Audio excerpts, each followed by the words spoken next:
राम राम सा किसान भाइयों, चौपाल चर्चा कार्यक्रम में आपका स्वागत है। मैं हूं आपके साथ सौरभ शर्मा। किसान भाइयों, चौपाल चर्चा कार्यक्रम में भारत के राज्यों में जाते हैं, राज्यों से गांव तक पहुंचते हैं। वहां पर हम देखते हैं किस तरीके से कृषि एवं किसान कल्याण मंत्रालय की योजना है वो गांव गांव तक पहुंच रही है। आपको बता दें, इस वक्त हम मौजूद हैं राजस्थान के जिला करौली में। आपको बता दें, भारत में 112 महत्वाकांक्षी जिले हैं, जिसमें से 5 राजस्थान में है। राजस्थान में एक है जिला करौली। आप देख सकते हैं, बड़ा पिछड़ा हुआ इलाका है ये डांग क्षेत्र है, पथरीला इलाका है। इसकी विस्तार में हम चर्चा करेंगे। हमारे साथ मौजूद है डॉक्टर शंकर लाल कसवा जी, जो कृषि विज्ञान केंद्र के विशेषज्ञ हैं। सर, कार्यक्रम चौपाल चर्चा में आपका बहुत बहुत स्वागत है। धन्यवाद सर। ये बताइए कि ये जो डांग क्षेत्र है, जो पथरीला इलाका है, ये क्या है डांग क्षेत्र? करौली जिला जो लगभग 5 लाख हेक्टेयर क्षेत्र में फैला हुआ है, उसमें से 3 लाख हेक्टेयर क्षेत्र समतल है और 2 लाख हेक्टेयर क्षेत्र आप देख सकते हो डांग क्षेत्र है। इस डांग क्षेत्र में पथरीली जमीनें, उबड़ खाबड़ जमीनें, पानी का अभाव और यहाँ के जो किसान है वो मूलभूत सुविधाओं से, जैसे बिजली है और सिंचाई के जल है, उनसे अभावग्रस्त है।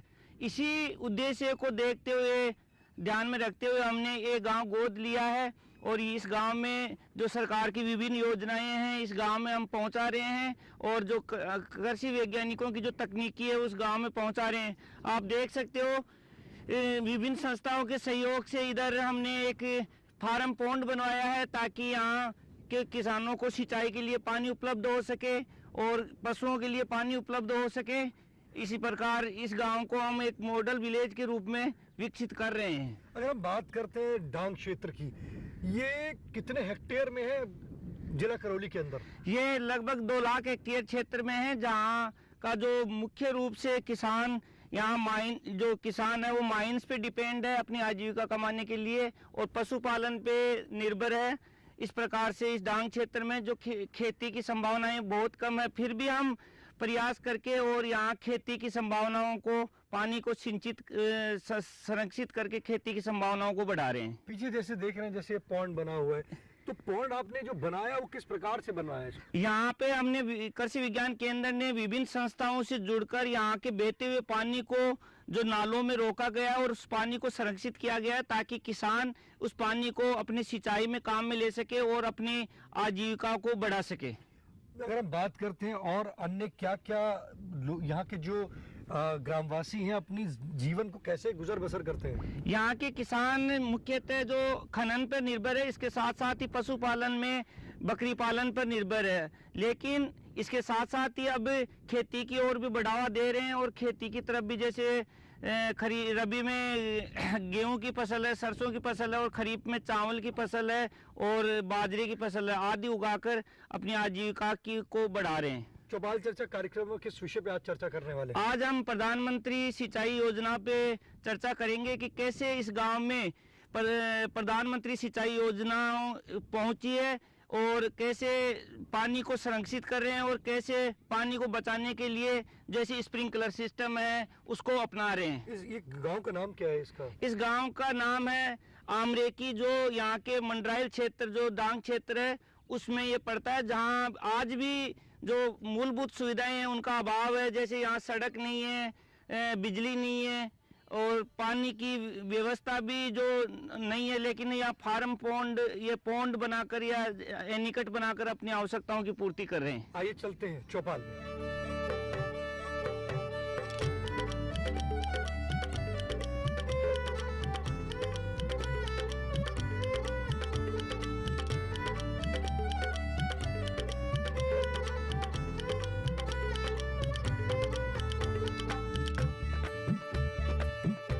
जोरदार तालियों के साथ कार्यक्रम की शुरुआत करते हैं। जैसे कि हमने आपको कहा था कि हम आपको गांव में लेकर चलेंगे, हमारी जो चौपाल है वो सज चुकी है। आज हम बात करेंगे प्रधानमंत्री कृषि सिंचाई योजना के बारे में, साथ ही साथ हम बात करेंगे मोटे अनाज के बारे में। हमारे बीच में कृषि विज्ञान केंद्र करौली के विशेषज्ञ मौजूद हैं। आइए जानते हैं। जी आप बताएं, प्रधानमंत्री कृषि सिंचाई योजना क्या है? प्रधानमंत्री कृषि सिंचाई योजना किसान साथियों के लिए बहुत ही महत्व योजना है, जिसके अंतर्गत ये थीम है कि हर खेत को पानी उपलब्ध हो और हर बूंद का उपयोग हो। तो क्योंकि राजस्थान में वैसे ही पानी की कमी है, विशेषकर करौली जहां हम डांग क्षेत्र में बैठे हैं, यहाँ के किसानों को पीने के पानी की और सिंचाई के लिए बहुत ही कम मात्रा में पानी उपलब्ध हो पाता है। और वर्षा जल को संरक्षित करके उस हर एक बूंद का उपयोग किसान साथी हमारे फसलों के लिए करें, उसके लिए प्रधानमंत्री कृषि सिंचाई योजना में जो है फव्वारा सेट और जो दूसरी बूंद बूंद सिंचाई और ड्रिप इरिगेशन, इसके लिए जो है विभिन्न प्रकार की योजना से किसान साथियों को लाभान्वित किया जा रहा है। और इस क्षेत्र में जो उबड़ खाबड़ ज़मीन है वहाँ दूसरी तरीके से सिंचाई नहीं हो पाती, इसलिए जो प्रधानमंत्री सिंचाई कृषि सिंचाई योजना है, इसमें जो ये फव्वारा विधि है ये बहुत ही उपयोगी है। यहाँ उससे 50-60% तक पानी की बचत होती है। साथ ही साथ जिस एरिया में जिस फसल में पानी नहीं लग पाता उस फसल में भी पानी इससे आसानी से दिया जा सकता है। हमारे बीच में किसान भाई मौजूद हैं, आइए जानते हैं। आज हम बात कर रहे हैं प्रधानमंत्री कृषि सिंचाई योजना की। सिंचाई के यंत्र लिए आपने, फव्वारे लिए साहब। जो आपने फुव्वारा लिया, आपको लगता है उससे कुछ फायदा हुआ है? फायदा हुआ साहब। क्या फायदा हुआ है? इससे कहा खेती में सिंचाई होती है और पैदावार अच्छी होती है। कम पानी में अधिक उपज होती है। हाँ, पहले क्या करते थे जब आपके पास फुव्वारा नहीं था? पहले तो हमारे फुव्वारे नहीं थे तो कुछ भी नहीं होता। पानी इतना ही है पहले, और ये संस्था ने तालाब ये बनवा दिए तो पानी देवे लग गए, गेहूँ हेवे लग गए। पहले गेहूं भी नहीं होता था? नहीं होता साहब।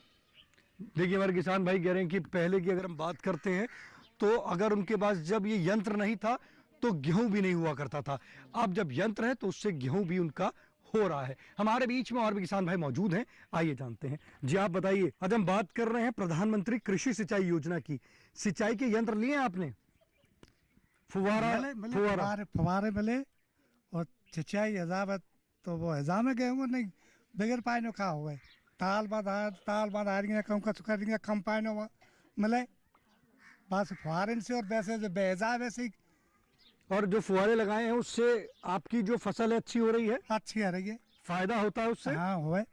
देखिए हमारे किसान भाई कह रहे हैं कि जो उन्होंने फुहारा लगाया है उससे उनको फायदा हो रहा है, और वो कह रहे हैं कि प्रधानमंत्री कृषि सिंचाई योजना जो है लाभकारी है। जी आप बताइए, आप ये बताइए जो फुहारा है, अगर हम इसकी बात करते हैं तो इससे सिंचाई जो किसान भाई करते हैं तो कितने पानी की उनकी बचत होती है? जी फव्वारा सिंचाई से लगभग 50 से 60% जो सिंचाई पानी की बचत होती है। और एक होता है जो ड्रिप विधि, उससे 70 से 80% पानी की बचत होती है। तो इसको अगर जो जिन किसान भाइयों ने लिया कहाँ से ले सकते हैं? वो नज़दीकी कृषि कार्यालय या कहीं पे भी जाके या कृषि विज्ञान केंद्र से जाके संपर्क करें तो वहाँ पे उनको फॉर्म और दस्तावेज जो अपने खुद के दस्तावेज ले जाएं और उनसे उनको अप्लाई करने के बाद मिल जाते हैं। देखिए कितनी अच्छी जानकारी दी चौपाल चर्चा कार्यक्रम में। वक्त चुका एक छोटे से ब्रेक के बाद जानेंगे प्रधानमंत्री कृषि सिंचाई योजना से और भी लाभ।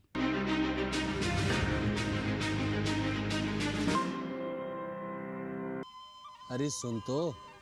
मुझे क्या सुनाना चाहते हो? जो सुनाओ मेरी सौतन को। किसको? अरे वही तुम्हारा मोबाइल फोन जिससे सुबह शाम दिन रात चिपके रहते थे और कहते थे किसान कॉल सेंटर से बातें हो रही हैं। अच्छा ये बात है। हाँ क्यों, क्या हुआ? अब बात नहीं होती क्या? अब तो झट से बात हो जाती है। ऐसा क्या? हाँ, अब तो ज्यादा लाइनें और खास तकनीक के कारण खेती के माहिरों से तुरंत बात हो जाती है। और अगर कभी लाइन व्यस्त हो तो अपनी समस्या फोन पर रिकॉर्ड करा दो, वहाँ से फोन आ जाता है और समस्या की हल का मैसेज भी आ जाता है। ये देखो आ गया। अरे वाह, इसका मतलब इंतजार की घड़ी अब खत्म। हाँ। तभी मैं सोचूं कि आजकल मुझ पर इतना प्यार क्यों आ रहा है। कृषि संबंधी समस्याओं का अपनी भाषा में तुरंत हल पाने के लिए पूरे भारत में किसी भी फोन से हेल्पलाइन नंबर पर संपर्क करें। किसानों का दोस्त किसान कॉल सेंटर।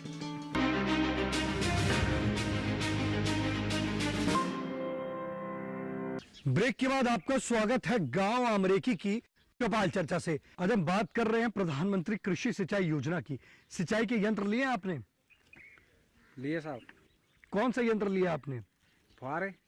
और कौन सी फसल में लेते हैं उसको? गेहूं की। और आप कितने प्रकार की फसल लेते हैं? 2, बाजरा गेहूं। ये बताइए, जो आप गेहूं की फसल में आपने फुहारा लगाया है, लगता है लाभकारी है? हाँ लाभ है। क्या लाभ मिला आपको इससे? थोड़ा ज्यादा है गेहूं। गेहूं ज्यादा होता है, और पिलाई अच्छी हो जाती है, लाभकारी है। लाभकारी है। और जब तक फुहारा नहीं था तो क्या होता था? सूख जाते बोते तो सूख जाता है, फसल ही नहीं होती थी। फसल ही नहीं होती। देखिए हमारे किसान भाई कह रहे हैं कि जब फुहारा नहीं था तो फसल जो है वो सूख जाती थी, फसल नहीं हो पाती थी। अब प्रधानमंत्री कृषि सिंचाई योजना के अंतर्गत जो उन्होंने फुहारा लगाया है उससे उनको फायदा हुआ है। जी आप बताइए, आज हम बात कर रहे हैं प्रधानमंत्री कृषि सिंचाई योजना की। फुहारा लिया आपने? फुहारा लिया। फुहारा लगता है कि लाभकारी है? हाँ, लाभकारी है। क्या लाभ मिला इससे? गेहूँ बाजरा अच्छा होता है उससे। ये बताइए, जब तक आपने ये नहीं लगाया था तो क्या होता था? तब जब कुछ भी नहीं हो सकता, सब सूख जाता, मुश्किल आती थी। मुश्किल आती थी। इसके लिए आपको कोई सब्सिडी मिली है? सब्सिडी मिली है। लगता है फायदा है? फायदा है।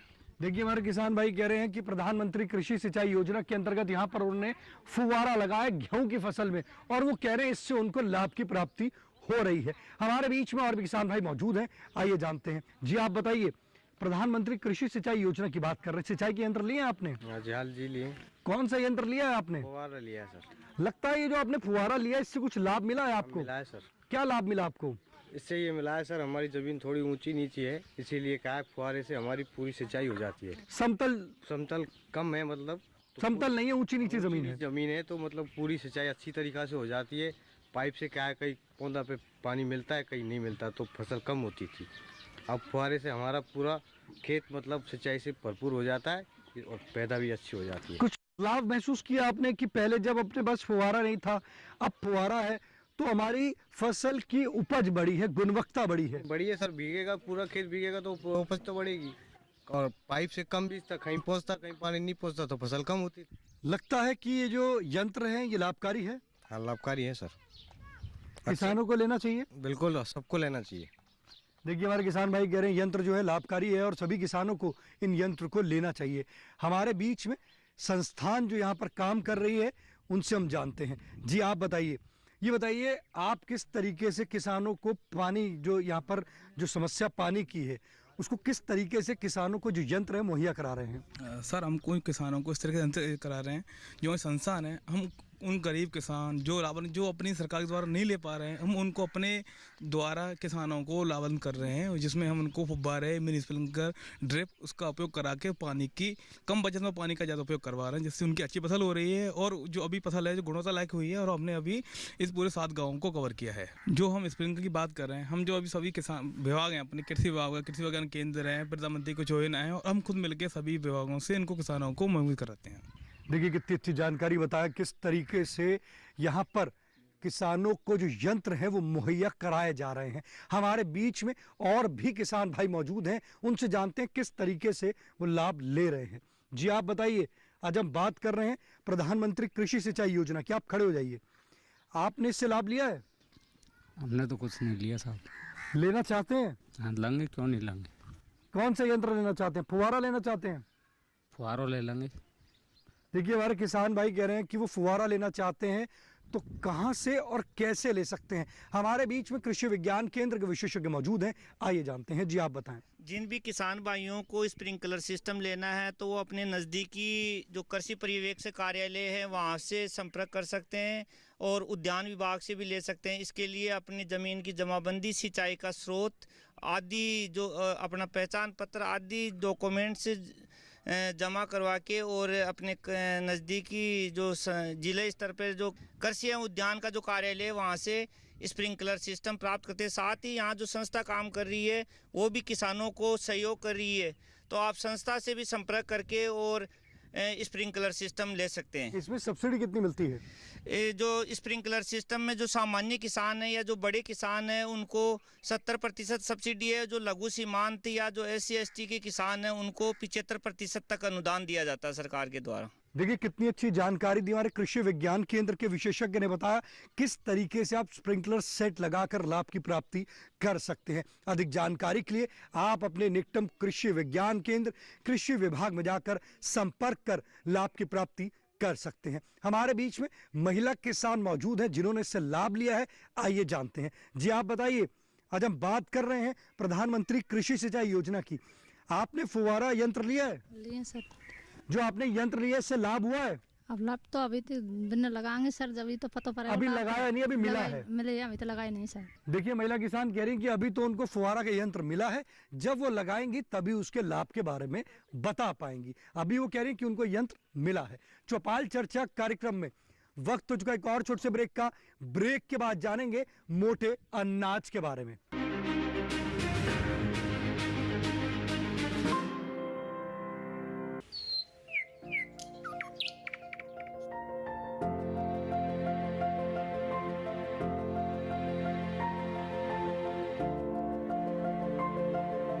कहाँ होगी बारिश,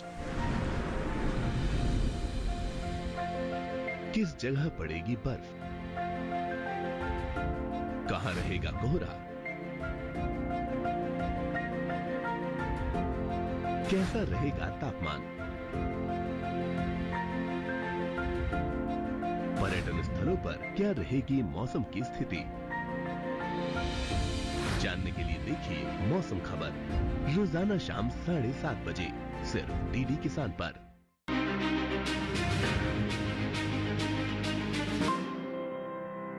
ब्रेक के बाद आपका स्वागत है गांव अमरेकी की चौपाल चर्चा से। आपको बता दें आज की हमारी चौपाल है राजस्थान के जिला करौली से है। ये डांग क्षेत्र है, पथरीला इलाका है, उबड़ खाबड़ है। किस तरीके से यहाँ के जो किसान हैं, जो जमीन समतल नहीं होने के कारण खेती कर रहे हैं। और अब हम जो बात करने वाले हैं वो बात करेंगे मोटे अनाज के बारे में। हमारे बीच में कृषि विज्ञान केंद्र के विशेषज्ञ मौजूद हैं, आइए जानते हैं। जी आप बताइए, यहाँ के जो किसान हैं, क्योंकि समतल तो है नहीं, उबड़ खाबड़ है, जो मोटे अनाज ले रहे हैं वो कैसे ले रहे हैं और मोटे अनाज क्या है? मोटे अनाज जैसे बाजरा है, मक्का है, ज्वार है, रागी है, ऐसे जो अनाज है वो मोटे अनाजों के अंतर्गत आता है। और इसी कारण 2023 को अंतर्राष्ट्रीय मोटा अनाज वर्ष घोषित किया था। हमारा राजस्थान जो मोटे अनाजों में जो बाजरा प्रमुख है और बाजरे में पूरे भारत में प्रथम स्थान है। साथ ही इस गांव में भी खरीफ के दौरान बाजरे की फसल होती है। बाजरे की फसल जो को यदि हम न्यूट्रिटिव वैल्यू देखते हैं तो इसमें खनिज वसा जो गेहूं वगैरह या चावल से अधिक होती है, तो जो खाने में लाभदायक भी है। और इस क्षेत्र में बाजरे की फसल जो उबड़ खाबड़ जमीन है उस पर भी आसानी से उगाई जा रही है। तो ये बताइए सर, जैसे यहाँ के जो किसान हैं मोटे अनाज के अलावा और कौन कौन सी फसल ले सकते हैं? मोटे अनाजों के अलावा ये चावल की फसल भी लेते हैं, जो इनके जो नाले वगैरह हैं खरीफ में, और बाकी रबी में गेहूं और सरसों लेते हैं। लेकिन मुख्य रूप से इनके मोटा अनाज यहाँ बाजरा ही होता है। और ये वर्ष भर जो अधिकांश वर्ष के समय में ये मोटा अनाज ही खा रहे हैं यहाँ। देखिए आपको बताया हमारे जो कृषि विज्ञान केंद्र के अधिकारी ने कि यहाँ के जो किसान है वो मोटे अनाज की जो बाजरा है उसकी फसल ले रहे हैं। जी आप बताइए, आज हम बात कर रहे हैं मोटे अनाज के बारे में। मोटे अनाज में आप कौन सी फसल ले रहे हैं? बाजरा ले रहे हैं सर। लगता है कि जो बाजरा है वो लाभकारी है। हाँ लाभकारी है सर। क्या लाभ मिलता है? कम पानी में जाता है बाजरा, इसको ज़्यादा पानी नहीं चाहिए, और गेहूं को ज़्यादा पानी चाहिए सर। देखिए हमारे किसान भाई कह रहे हैं कि जैसे गेहूं को ज़्यादा पानी चाहिए, तो अगर हम मोटे अनाज करेंगे तो कम पानी में ये हो जाता है और ये बहुत लाभकारी है। हमारे बीच में और भी किसान भाई मौजूद हैं, आइए जानते हैं। जी आप बताइए, आज हम बात कर रहे हैं मोटे अनाज के बारे में। मोटे अनाज की फसल ले रहे हैं आप? हाँ बिल्कुल ले रहे हैं सर। कौन सी फसल ले रहे हैं आप? बाजरा करते हैं सर। ये बताइए, बाजरे के कुछ फायदे हैं? बाजरे के कई फायदे हैं सर। बताइए क्या फायदे हैं? खाने में भी स्वादिष्ट अच्छा लगता है हमारे लिए, और हम खाते भी यही है, क्योंकि हमारे और फसल तो कम होती है बगैर पानी, कम पानी में हो जाता है, और वैसे भी कम पानी में हो जाता है ये, और हमारी ज़मीन के हिसाब से अच्छा भी होता है।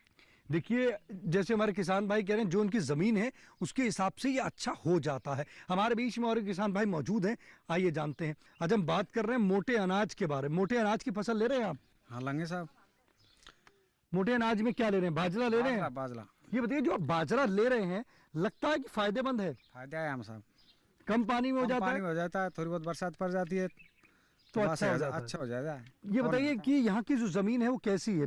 पथरीली जमीन है? पत्थर है मामा साहब। पत्थर है। कठिनाई आती है खेती करने में?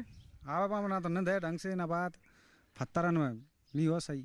पत्थर में हो जाती है खेती? हाँ थोड़ी बहुत माटी पत्थर बस है जाए, यही हो साहब। देखिए हमारे किसान भाई कह रहे हैं कि थोड़ी बहुत माटी है, थोड़े बहुत पत्थर हैं, और वो जो फसल कर रहे हैं मोटे अनाज की तो उससे उनको फायदा भी हो रहा है। जी आप बताइए, आज हम बात कर रहे हैं मोटे अनाज की। मोटे अनाज में कौन सी फसल ले रहे हैं? बाजरे की ले रहे हैं सर। बाजरा ही होता है हमारे यहाँ, और कोई पानी की व्यवस्था है नहीं जो और अनाज कर सकें। ये पथरी बरसात के टाइम पथरीला इलाका है, कंकड़ मिट्टी, इससे बाजरा हो जाता है बस। और कोई फसल नहीं होती। बरसात जब होती है तब हो जाता है बाजरा।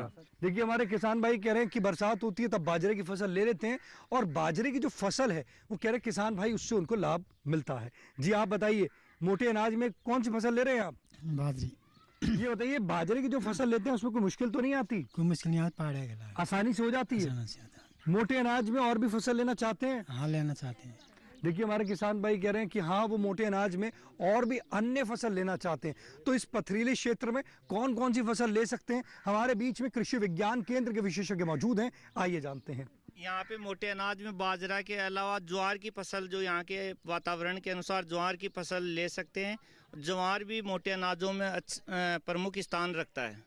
हमारे बीच में कृषि विज्ञान केंद्र के अन्य विशेषज्ञ मौजूद हैं जो मृदा विज्ञान के बारे में बताएंगे। जी आप बताइए, अगर हमारे किसान भाई यहाँ पे मिट्टी का अगर वो टेस्ट कराना चाहते हैं तो कैसे करा सकते हैं? इस क्षेत्र में चूँकि ऊबड़ खाबड़ ज़मीन है और मिट्टी के साथ साथ पथरीला भी एरिया है, इसलिए जो भी किसान साथी अपनी मिट्टी की जांच करवाना चाहते हैं वो अलग अलग जगह से अपने मिट्टी को इकट्ठा कर लें। इकट्ठा करने के बाद में उसमें से अलग अलग भागों को करके, और जैसे उसमें 250 ग्राम से आधे किलो सैंपल रह जाए उसको थैली में पैक करके, और अपना किसान का नाम, अपने गाँव का नाम, उस खेत का जिससे लिया उसका खसरा नंबर, वो सारा लिख करके, और जो हमारा कृषि विभाग की प्रयोगशालाएँ हैं या कृषि विज्ञान केंद्र है वहाँ पर जा करके जमा करवा दें, या हमारे कृषि पर्यवेक्षक साथी या सहायक कृषि अधिकारी कार्यालय है वहाँ भी आप जमा करवा सकते हैं। अपने आप ही आपकी मिट्टी की जांच होकर के और स्वास्थ्य कार्ड जो है आपको मिल जाएगा। आप अपने पसंदीदा कार्यक्रम चौपाल चर्चा को अब आप डीडी किसान के YouTube चैनल पर भी देख सकते हैं। टीवी पे दिए गए QR कोड को स्कैन करें। आज के राजस्थान के जिला करौली के डांग क्षेत्र की चौपाल चर्चा से बस इतना ही। फिर होगी आपसे मुलाकात एक नए गांव, एक नए विषय के साथ। तब तक हमारी पूरी टीम को दीजिए इजाजत। आप देखते रहिए दूरदर्शन किसान। नमस्कार।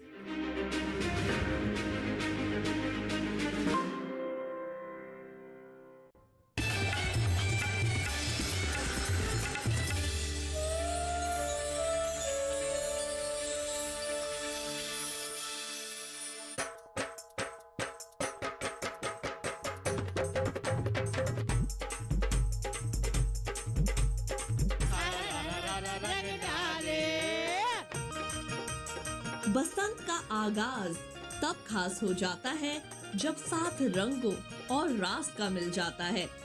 लोकगीत और नृत्य भी जब साथ आ जाते हैं तब होली के उत्सव में वो और रंग भर जाते हैं।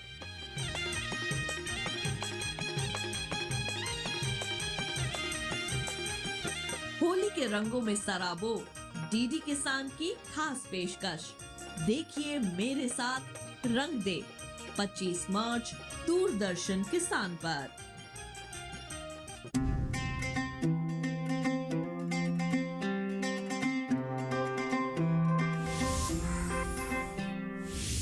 की हूँ, कोई बच्ची नहीं, नई हूँ पर कच्ची नहीं। मानो या ना मानो तुम, कुछ बड़ा करने की है बारी यही। भविष्य देश का लिखने की तैयारी यही।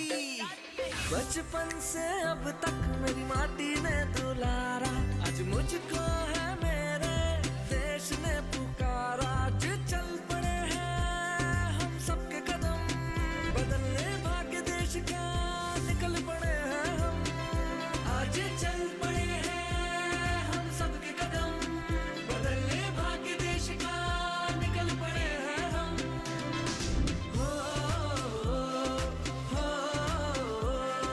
बनेगा देश महान जब वोट करेंगे हम।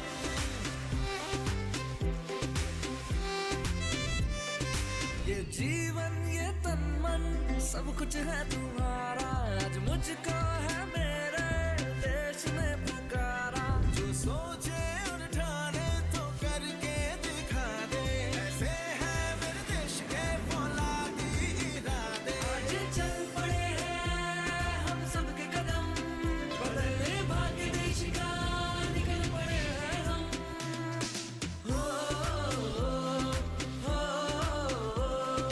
बनेगा देश महान जब वोट करेंगे हम।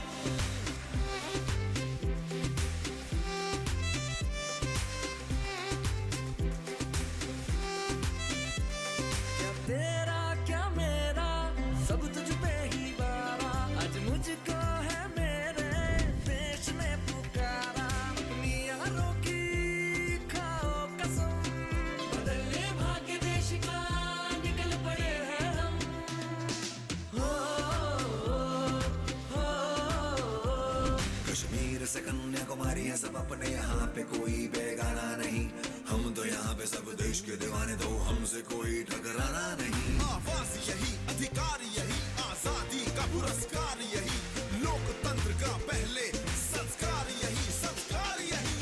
अपनी यारी की खाओ कसम, करेंगे अपना पहला वोट देश के लिए हम। ये जीवन फर्स्ट टाइम। जी सर। सब कुछ है तुम्हारा, आज मुझको है मेरे देश ने पुकारा।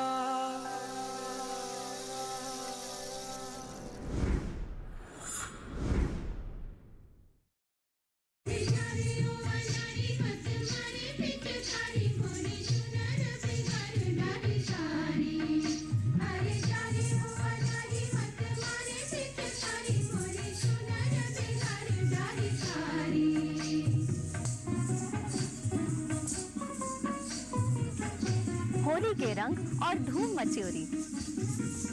26 मार्च शाम 4 बजे डीडी नेशनल पे। और हम वापस आएंगे और तेरे पूरे खानदान को मिटा कर रख देंगे।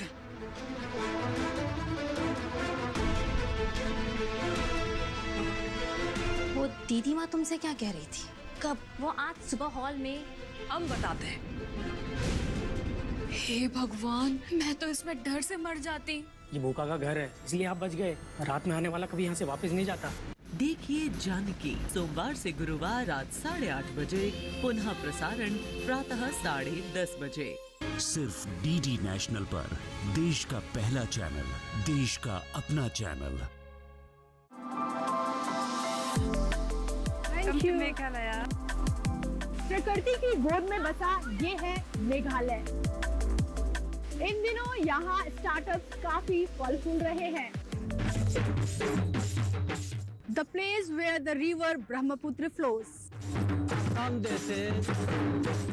जब तक आपका स्टिलेशन प्रॉपर नहीं होगा, आपका खाना सेफ नहीं होगा तब तक। किचन से ही हम इसे बना सकते हैं। हम लोग ब्लू टी भी बनाते हैं, व्हाइट टी भी बनाते हैं। फर्स्ट हैंड प्रोसेसिंग हम यहाँ पे करते हैं, जैसे कि क्लीनिंग हो गया, प्राइमरी क्लीनिंग हो गया, प्राइमरी हैंडलिंग ऑफ कार्केसेस हो गए।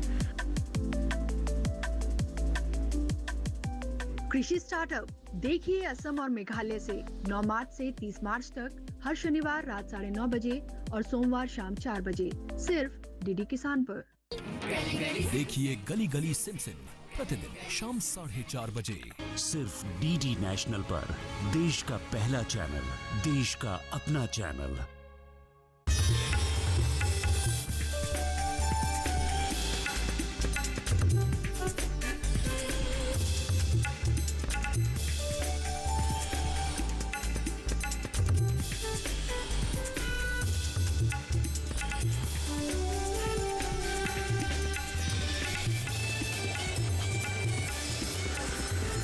डीडी किसान, बदलते भारत की शान।